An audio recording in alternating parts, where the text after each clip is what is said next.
In the velvety darkness of the cosmos, a planet named Aetherian shimmered like a jewel. Its ethereal glow was a beacon of perfection, a testament to the advanced civilization that thrived upon it. The Aetherians, beings of luminous beauty and unmatched intellect, had created a society of unparalleled sophistication. Their cities floated above crystalline oceans, powered by clean, infinite energy. Their culture was a masterpiece of logic and precision, their lives free from the unpredictability of emotion. For millennia, they believed this to be their greatest achievement, a life unclouded by the chaos of feelings.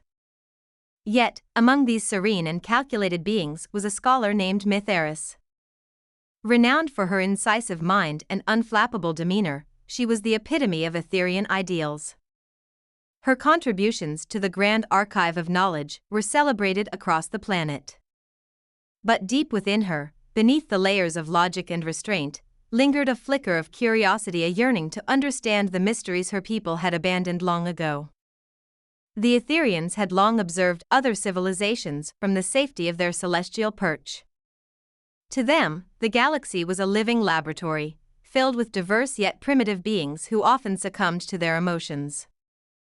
Among these, humans stood out as a paradox.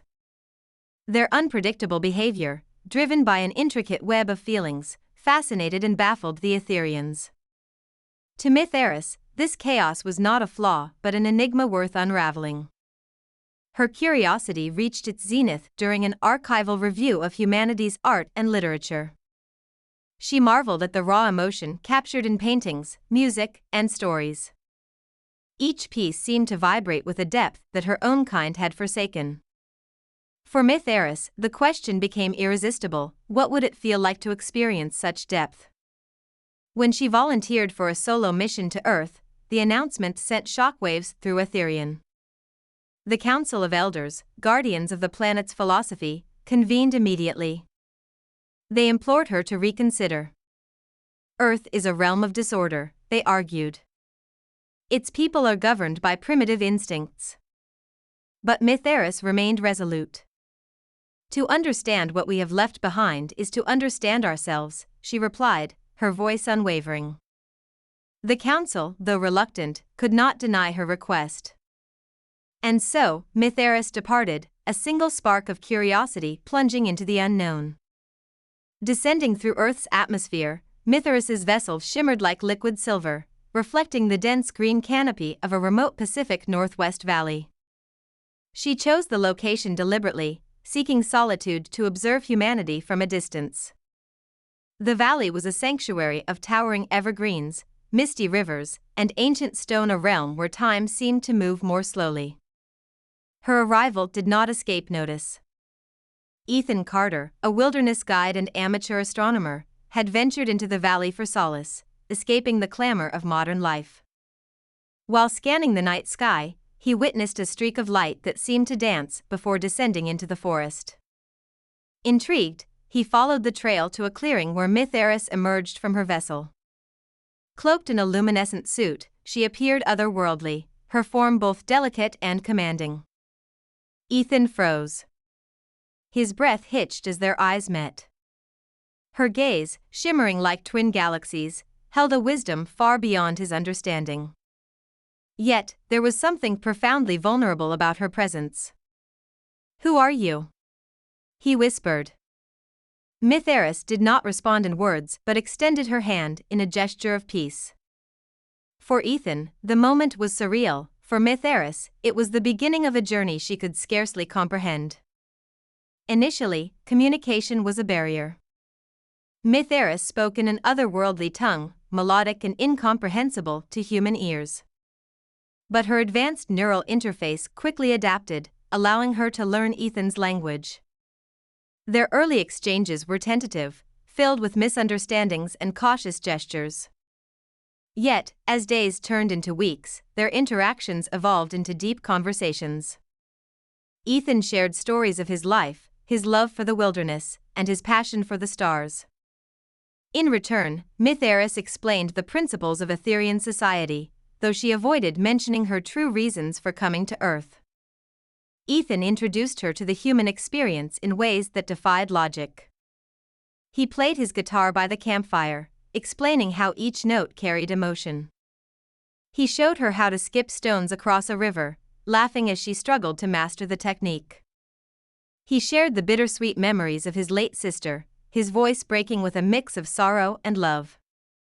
These moments bewildered Mytheris. Emotions, she realized, were not weaknesses but profound forces that shaped human lives. Mytheris found herself questioning the foundations of her existence. Were the Aetherians truly superior for suppressing emotions, or had they lost something vital? The turning point came one evening when Ethan led her to a cliff overlooking the valley. The setting sun painted the horizon in hues of gold and crimson, a sight so breathtaking it rendered Mytheris speechless. "This is why we keep going," Ethan said softly. "Not because life is perfect, but because moments like these make it worth living." For the first time, Mytheris felt a pang in her chest, an unfamiliar warmth spreading through her being. Was this what humans called connection? Her logical mind resisted, but her heart, long dormant, began to stir. She turned to Ethan, her voice barely a whisper. "How do you live with so much uncertainty?" Ethan smiled. "We embrace it. That's what makes us human." As their bond deepened, Mytheris's presence attracted unwanted attention. Reports of strange lights and phenomena in the valley reached a covert government organization dedicated to extraterrestrial affairs. Meanwhile, the Aetherian Council grew increasingly alarmed by her prolonged absence and her deviation from their principles. One fateful night, a team of agents attempted to capture Mytheris. Ethan, though unarmed and vastly outmatched, placed himself between her and the agents. In the ensuing chaos, Mytheris unleashed a surge of energy, disabling the attackers without harming them. The display of power left Ethan awestruck but also deeply concerned. "Why did you risk yourself for me?" Mytheris asked afterward, her voice trembling. "Because you matter," Ethan replied. "Not just to me, but to what we can learn from each other." With tensions escalating, Mytheris faced a harrowing decision. The Aetherian Council demanded her immediate return, threatening to sever her connection to their collective knowledge. On Earth, the covert organization intensified its efforts to locate her. Ethan, torn between his growing feelings for Mytheris and his understanding of her predicament, urged her to follow her heart. In a moment of clarity, Mytheris conceived a daring plan.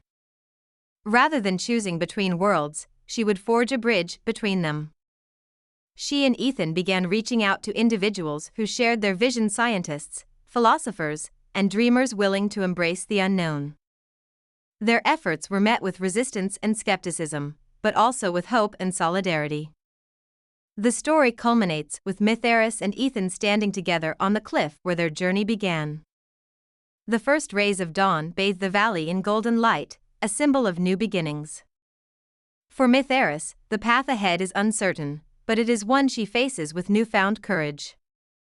"Whatever comes next," Ethan says, taking her hand, "we face it together."